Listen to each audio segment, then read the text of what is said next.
This week on the To Be the Church podcast, we are starting a 2-part episode that is celebrating Tyler's 10-year anniversary here at Northwest Gospel Church. So let's do this.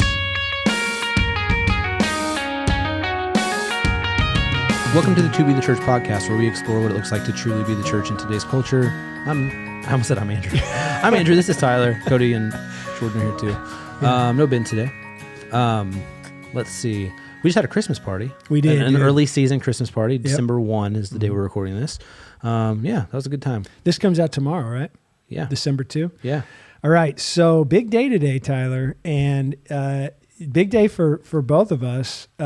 You and I, Tyler, 10 years, man. We have been working together today, officially 10 years. Yes. 10 years ago today was Tyler Clarensaw's first day of work at what was then called Life Point Church. I had been here exactly 2 years to the day. December 1st, 2010 was my first day.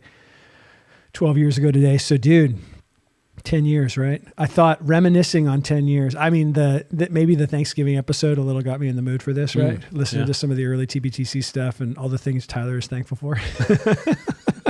So, yeah, dude, but 10 years, man.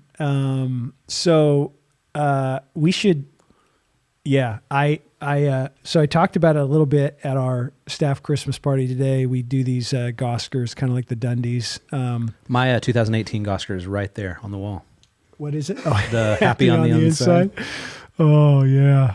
That was the initial year of it. Yeah, so these stupid little trophies that we give out and with random things we affirm people with. So, but no, it's good. It's really a fun time every year. And second year in a row, I've cried giving you your Gosker. So, you tear up a little bit when I'm tearing up giving you a Gosker.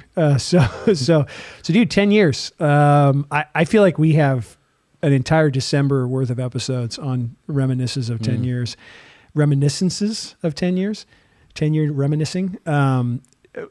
Okay, I'm trying to think of even where to go with this. There's so much stuff. I wanna go back like I did in the Christmas party we just had to when I first got your resume. It would have been September, I think, August or September 2012. You think you sent that in August, maybe? I don't remember the month, but it was a Friday night or Saturday morning. Okay, it was Saturday morning. Okay, yeah, and that makes sense because I was constantly checking, it was like through churchstaffing.com or something, right? That you found us. So we had the position had been open. We'd been looking for a few months, at least 2, 3, 4 months. We'd had some candidates that kind of went far in the process and didn't work out and thank God on some of those. And so, dude, I get your resume, and it had to be late summer because you were here in October to interview in person.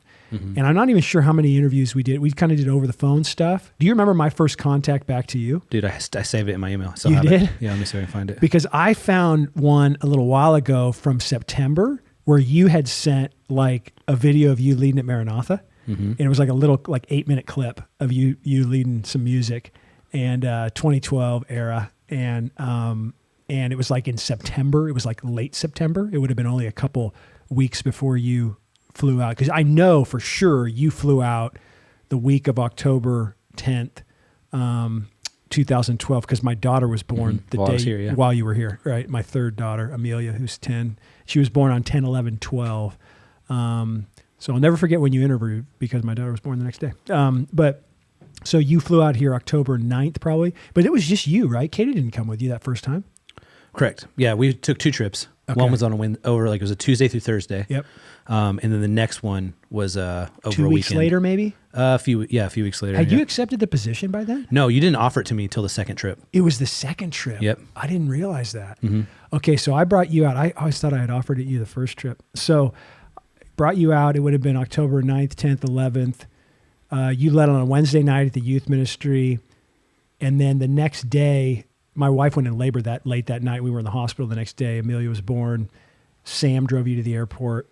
And then I brought you out 2 weeks later with Katie. Did Molly come? She would have been like a baby. No, we kept her with cousins. Yeah. Okay. It's the first time we left her anywhere. Oh, wow. You came out here and then you guys were like looking for housing and that's when I offered you the job. Okay. Yep. So you found that first contact? Yeah. So it was September 24th that I sent you a bunch of videos of me leading. Yep. That was a little I later. have that. So, yeah. And on the 25th, you had sent like a form letter to me that was just like, here's where we are in the process. And I forwarded the form letter to my dad. And I said to my dad, I was like, I just lost it. Something like, should I see, is this a bad sign that they sent me a form letter or just a formality? And my dad's like, it's a formality. Don't worry about it. Yeah. So, but that was like, September 20th, 21st or something like that. Yeah. But yeah, I remember applying. So whenever Katie and I were looking, we just wanted to leave Kansas. Yeah. Like we were like, new adventure. We have a 2-year-old. Life's still pretty easy. Yeah. And we thought like, okay, we're going to move to Portland, Seattle, or Nashville. Like those are our 3 options unless like something else becomes super clear. And in the midst of like that whole time period, I didn't know what Vancouver was. Like I'd never heard of a Vancouver in Washington. Yeah. And so a buddy found, and I really wish I remembered what church this was, but they sent me a link to a church here in Vancouver that wasn't us. And they were like, hey, here's a church in Vancouver, Washington that's looking for a music pastor. Check it out. And so I listened to or watched a sermon or probably listened at that point, 2012, to a sermon. And it was just like, not my thing. Yeah. And then, but what it did is it put Vancouver on our radar. Cause I remember we went to Vancouver's Wikipedia page and we were like looking at it. We're like, oh, it's like Portland, but it's not. You have it, but you don't have to like live in the traffic and all, all this stuff that's there. And it's like, that's interesting. And then it was a week later that the church staffing thing popped up for Life Point in Vancouver, Washington. I was like, there's that Vancouver again. I couldn't find your first email to me, but I remember the cover letter kind of started out like, hey, we were looking at a church in that area. Mm-hmm. And then your church came up and it seems like we're pretty like-minded or whatever. And you were like, I've listened to some of the sermons on the thing and it seems like we might be pretty aligned. And it's funny, dude, because you came out of you grew up in the AG as I did, the Assemblies of God, and you knew that world, but you weren't like ordained in the AG, and so you were like AG aware, but not just let the reader understand. People who grew up in this world will understand what I'm talking about. So you were like you knew it and you were in it and whatever else, but you weren't in it, and we were in it, but we were leaving it, Mm-hmm. And I mean, even at the time, I think I knew deep within me that we were leaving it someday, but it was like, we knew that what it was, we were just different cats in that world. And we knew that like we weren't, So it was like, there was this complex aspect of that fit, and you didn't say any of that necessarily in your letter, but I think you did mention that your parents were, that you were, your parents were AG or that came out early in the process, that they were both in the AG and had, it was an AG church that you were at, but then I saw you weren't ordained or you didn't have credentials in the AG. And you and I talked about that at some point early on, but I knew very early in that like, okay, this guy's aligned with us. Like he gets it. And we've talked about before on this podcast, the theologically homeless realities, that we kind of both felt in those eras of our lives. But anyway, so you have any of that? You got a form letter from us. Yeah. Well, and I remember the process is Friday night, I found it, I think. And I think I listened to half a sermon, woke up the next morning, listened to the other half and applied. Okay. And then at the time I was leading a Saturday night service at my previous job. I remember leading that night and, the band hung out in the pastor's office that was right off the stage. And during the whole service, like we didn't have a video feed or anything. We just kind of had to listen to the door. And I remember walking off the platform into that little office thing. And actually, that funny story, that office had a bathroom. And so the band had to go to the bathroom. And I remember there was a season where it was the toilet flushed too loud. And so if we went to the bathroom, we couldn't flush it because you'd hear it in the auditorium. So you had to wait till after church was over to flush the toilet. But anyway, I walk off the platform. So with a co-ed band, that got a little awkward. Yeah. But I walk off the platform and into the office and I glance at my phone and you would text me. Oh, and you were like, hey, can you talk on Monday? Or something like that. Right after the day you had sent it? I applied. Yeah. And I was you saw that during a service? Yeah. It was in the middle of a service. I saw it. And so, that's the thing I remember. And I think it was less than a month later, I was out here hanging out. Yeah, dude. Whoa. That is it. So, I want to, and Cody, it'd probably be pretty easy for us to do that, right? I want to play that beginning part to Endless Melody. and reminisce on that. And dude, I'd like to talk about that song a little bit, because as I listen to the lyrics of that song, like, I don't know, I'm realizing even as I played that for the staff this morning, because this is the song that was a part of. I got to look up the lyrics of that song. Yeah, Till Our Lungs Give was the album, and you had come out with that in 2010. Mm-hmm. Dude, was Spotify a thing back then in 2012? I don't know where I found that, but I found that. It's probably iTunes or something like that. Yeah, I found it on iTunes. That's what it would have been. I found it on iTunes, and because I was trying to find anything I could on, you had sent me some stuff probably with your resume or some links to some stuff. And, but then I looked online and found everything I could music-wise from you, because when you're hiring a music position, obviously, like, there's just some objective realities to, like, the dude needs to be able to sing. There's got to be a level of gifting there that is super apparent, that with other jobs in ministry might not be as apparent, like, obviously you've got to, if it's going to be a youth guy or it's going to be a lead guy or whatever, they've got to be able to preach and those kind of deals. But that's a little bit different than, like, the music stuff's super obvious. Like, when you're going to hire a music person and you hear them perform, you hear them, the giftings musically, they've got it or they don't, honestly. Like, it's like, not super difficult to be like, okay, that person, there's some stuff there that could be good, or that's not even a consideration kind of thing. So, this song was the one I remember. I can play it. Yeah, it was like potentially the first one. I think it was the first one, because I remember the moment in the song. And I was trying to figure this out a while ago, because coming up on your 10 year here, I was like, man, I'm trying to go back to that album I listened to when he first applied, and I kept listening over and over to it. And that was the song I remember, because I remember the point in the song that I was like, oh, dude, this is the dude. Here it is. I'll do Sally's part and you do your part. I'm just kidding. And we'll stare into each other's eyes. Okay, so it's 2012. I am dangerously burned out and about to have a nervous breakdown, which happened later, a year later. And here it is. I got the new resume. What am I doing here? I hear the first note and I call Carissa into the room because she's musical. Where are we going?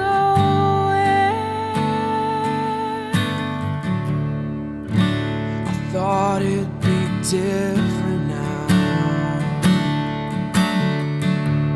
I thought it'd be better.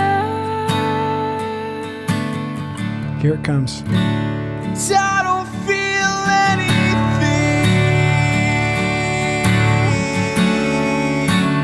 That is what scares me.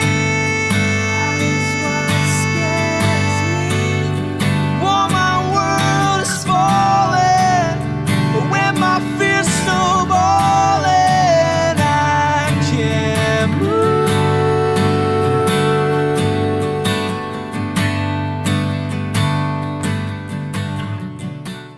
Dude, so when you, what do they say? When you hit that note, when you went up an octave? Is that an octave? Is there a couple octaves there? Yeah, I think so. So when you hit those high notes there, I was like, what? Stop it. So I kept listening to that over and over again. And, like guys that were on our staff, at the time, like that was the first, I would have them listen to the song. And I would have them listen to the song, and like the first minutes, the guitar would come on, I'd be like, and then as soon as the high note would be hit, I'm just like, right, and the couple guys that were with me at the time, super young, all of us, and especially them, but we were all young, and it was like we were like, man, this guy's got it, and so that, I don't know, that tell me about the song Endless Melody, like what, there's obviously like, it feels like it's a couple talking or going back and forth about their relationship, right? Ish, right? And yeah, I don't remember. I'm trying to think. I know.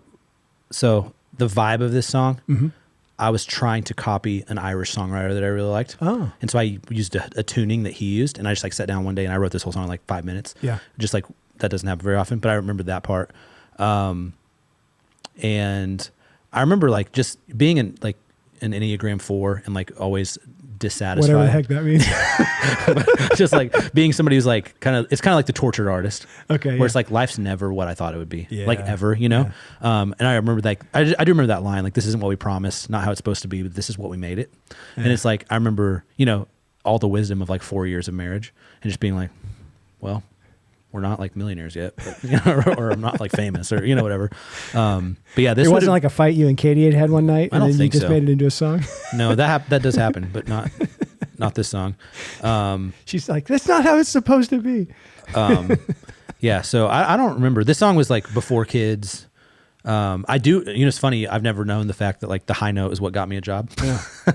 Well, dude, it's nuts though. Just in the sense of like, and I listened to a lot of your other music. There was a song from Dance With Me where, did you swear in one of those songs? I think it said Hell or something like that. Yeah. It might have been Hell or Damn, one of those two. But yeah, I remember hearing that in that song and listening to that one over and over again as well. And I can't remember what song that was. I was looking for that the other day, but I think I was looking on the wrong album. But because Dance With Me had just come out, right? In 2012? Yeah, it came out like while we were interviewing here. Okay. Mm-hmm. Yeah. So, because I found that somewhere in that process. But dude, oh my goodness. So, yeah, the funny thing though, Tyler, is like, I don't know, you hire, and this is where we get to the 10-year reminiscing realities of it all, that like the hire, I thought, you know, I truly was. I was hiring a guy who I knew was gifted. You and I have hired enough people and been through enough here in a decade that we know that like people can interview super well or not well at all and be the total opposite of what they interview as, right? Mm-hmm. And it just is what it is. You don't know.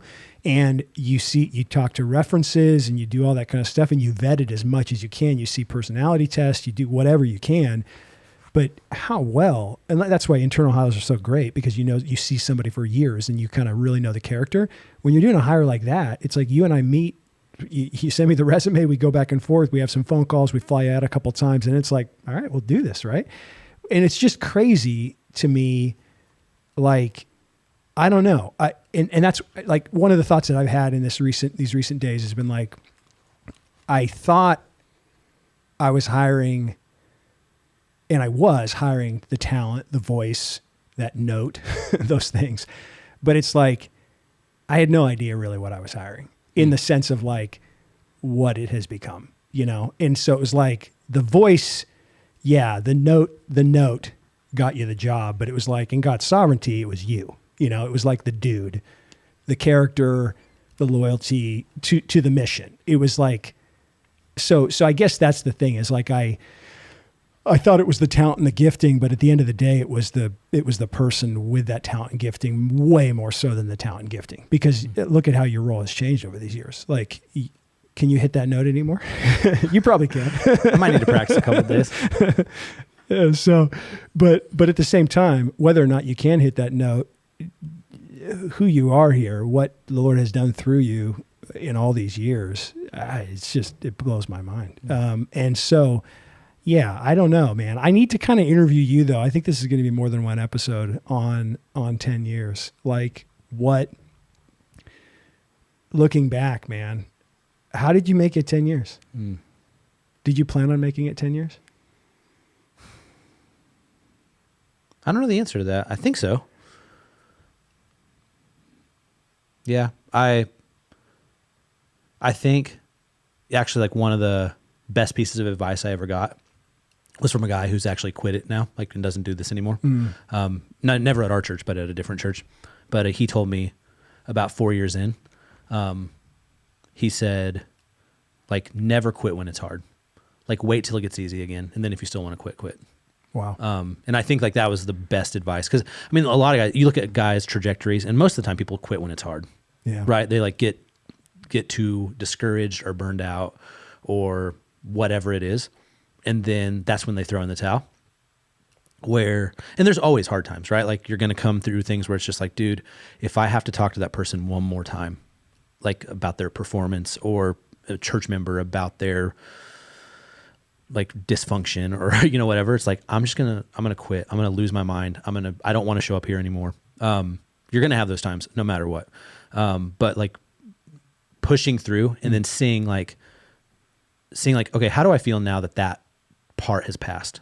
And then, I think that's when you see like if God is actually like calling you to stay or not, because it always feels like God's calling you to leave whenever it sucks, and so anyway, that advice, I've stuck with that advice. And there's been a couple of times here where it's just like, dude, this is really difficult. But I'm not going to do it yet. I'm not going to leave. I'm not going to opt out when this sucks. And so, and then you get through the hard time and you're like, I still need to be here, And so, that was some of the best advice. And it's funny too, because like I'll sometimes talk to guys who used to work here, and the church that they describe does not exist. You know what I mean? Yeah. They're like, they'll be saying like, well, like that's how it is. And I'm like, oh yeah, that is how it was 6 years ago. Yeah. That is how it was 5 years ago, 9 years ago, 4 years ago, whatever, and I think the thing I'm most grateful for at 10 years is like, we pushed through a lot of really hard days to get to these days. Yeah. And not that they're not hard some days, there's still hard things, and, there's days that are more fruitful than others, but it's just like pushing through made a huge difference. And it's just like, oh, we're reaping the benefits now. And a lot of those guys, if they are still in ministry, are living those hard days just in a new spot, Exactly, dude. And oh my goodness. Yeah. So, wow. 10 years is a really, I don't know. And we went through our 10 years 2 years ago, and it's like, now that you've hit that, and that there's like another person in this context that has gone 10 years, I don't know. There's an aspect to me that I'm like, it almost makes me want to, when I talk to guys that have, that are in it 4 years, 5 years, 6 years, whatever, I want to go like, give it a decade and then see, like I almost feel like 10 is like a foundation point, to where, I mean, we've seen the stats, we've talked about them here on our podcast of like the average youth pastor in America stays 18 months. The average lead guy, 36 months, 3 years. The average lead guy in America, 36 months. And so many people, I think Tom Rainer, that kind of famous, church leader guy, he talks about the 5-year mark, the 7-year mark, and being these points, particularly 7 years, where it's like after 7 years, usually the most fruitful times come, because guys have pushed through all the difficult stuff and have like, it's a period of time with staffing and culture, and if the church is getting healthier and healthier, that like you really start to see fruit after that point. And I don't know, I mean, 7, whatever, there's probably arbitrary numbers there, but a decade, man, that's a lot of your life to give to a place, to give to one job, one community, one place. Hey, after all those reminiscences of the 10 years we've been together here at Northwest Gospel, we are going to pick this episode up next week, so log back in to listen to the second half.